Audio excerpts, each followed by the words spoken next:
ಬಹುತೇಕ ಯಡೂರು ಈ ಪುಣ್ಯಭೂಮಿಯಲ್ಲಿ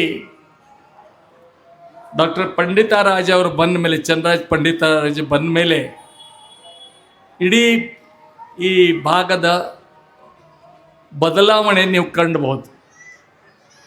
ಗುಡಿ ಇರ್ಬೋದು, ಮಠ ಇರ್ಬೋದು, ಬೇರೆ ಬೇರೆ ಇಡೀ ಯಡೂರದ ಪರಿಸರನ ಬದಲಾವಣೆ ಇವ್ರು ಬಂದ ಮೇಲೆ ನಾವು ನೋಡ್ತಾ ಇದ್ದೀವಿ.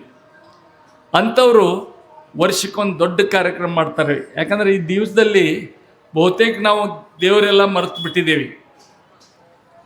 ಭಾಳಷ್ಟು ನಾವು ಕೆಲಸದಲ್ಲಿ ಮಗ್ನರಾಗಿದ್ದೀವಿ.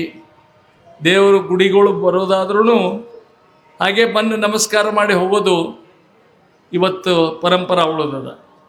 ಅದಕ್ಕೆ ಸದ್ಭಾವದ ಜನರಿಗೆ ಸಮಾಜದ ಚಿಂತನೆ ಮಾಡೋ ಸಲುವಾಗಿ ಅವರು ಇವತ್ತು ನಡಕಟ್ಟಿ ಹೋದ ವರ್ಷ ಯಡೂರದಿಂದ ಸಾಧಾರಣ ಶ್ರೀಶೈಲಕ್ಕೆ ಹೋದ್ರೆ ಕಾಲ್ನಡಿಗೆ.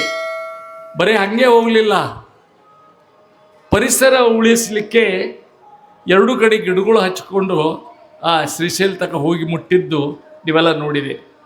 ಅಂದರೆ ಇವತ್ತಿನ ಪರಿಸ್ಥಿತಿ ಅನುಗುಣವಾಗಿ ಶ್ರೀಗಳು ಕೆಲಸ ಮಾಡ್ತಾ ಇದ್ದಾರೆ. ನಮಗೆ ಭಾಳ ಆನಂದ ಆಗಿದೆ. ಅದರಲ್ಲಿ ಯಡೂರು ದೇವಸ್ಥಾನದ್ದು ಭಾಳ ಹಳೆ ದೇವಸ್ಥಾನ. ಆದರೆ ವೀರಭದ್ರದ್ದು ನ್ಯಾಯ ಮುಗಿಲಿಕ್ಕೆ ಭಾಳ ವರ್ಷ ಇತ್ತು.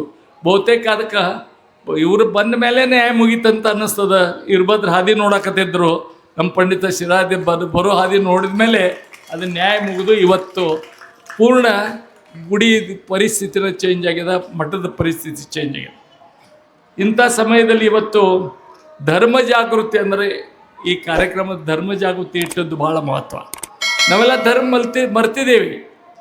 ಧರ್ಮ ಅಂದರೆ ನಮಗೆ ಯಾರಿಗೂ ಗೊತ್ತಿಲ್ಲ, ಧರ್ಮದ ಆಚರಣೆ ಗೊತ್ತಿಲ್ಲ. ಬರೀ ಹಬ್ಬ ಆಚರಣೆ ಆದರೆ ಧರ್ಮ ಆಚರಣೆ ಅಲ್ಲ. ಧರ್ಮ ಆಚರಣೆ ಜನರಿಗೆ ಮೂಡಲಿಕ್ಕೆ ಇವತ್ತು ಬೇರೆಯವರು ಬೇರೆ ಬೇರೆ ಪ್ರದೇಶದಿಂದ, ಉದಾಹರಣೆ ಸದ್ಗುರು ಗುರು ಬಾಬಾ ಮಹಾರಾಜರು, ಔಷೇಕರ್ನಂಥವ್ರನ್ನು ಒಂದು ವಿದ್ವಾಂಸರನ್ನು ಗುರುಗಳನ್ನು ಇವತ್ತು ತಮಗೆಲ್ಲ ಅವರಿಗೆ ಅಮೃತ ಒಂದು ಮಾನ್ಯಗಳು ಹೇಳಲಿಕ್ಕೆ ಈ ಕಾರ್ಯಕ್ರಮ ಮಾಡಿದ್ದಾರೆ. ದಯವಿಟ್ಟು ಗುರುಗಳು ಯಾವಾಗ ನಾವು ಕರಿತೀವಿ, ನಾವು ಇಲ್ಲಿದ್ದೇವೆ. ಯಾಕಂದ್ರೆ ಅಗದಿ ಕೈಯೊಳಗೆ ಸಿಗಾವಂದ್ರೆ ನಾನು ಒಬ್ಬನೇ ಅವ್ರಿಗೆ ಪಕ್ಕದಾಗ ಇಲ್ಲೇ 3 ಕಿಲೋಮೀಟ್ರ್ ಮ್ಯಾಗ ನಂದು ಊರ. ಇವ್ರು ಕೈ ಮಾಡಿ ಕರೆದ ಮ್ಯಾಗ ನಾವು ಇಲ್ಲಿ ಇದ್ದೇ ಇದ್ದೀವಿ. ಅಂಥ ಗುರುಗಳ ಆಶೀರ್ವಾದ ನಿಮಗೆಲ್ಲ ಇವತ್ತು ಸಿಗ್ತಾ ಇದೆ.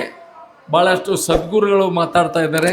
ನಾನು ಹೆಚ್ಚು ಸಮಯ ತಗೊಳ್ಳಲ್ಲ, ನನಗೆ ಬೇಗನೆ ನಾನು ಬೆಳಗಾವಿಗೆ ಹೋಗಬೇಕಾಗಿದೆ. ಮುಂಜಾನೆ ಬೇರೆ ಒಂದು ಕಾರ್ಯಕ್ರಮ ಇರೋದ್ರಿಂದ ನಾನು ತಮಗೆಲ್ಲ ವಂದನೆ ಹೇಳಿ ಗುರುಗಳ ಪಾದದಲ್ಲಿ ಮತ್ತೊಮ್ಮೆ ನನ್ನ ಅನಂತ ನಮಸ್ಕಾರ ಮಾಡಿ ನಾನು 2 ಮಾತು ಮುಗಿಸ್ತೀನಿ. ನಮಸ್ಕಾರ.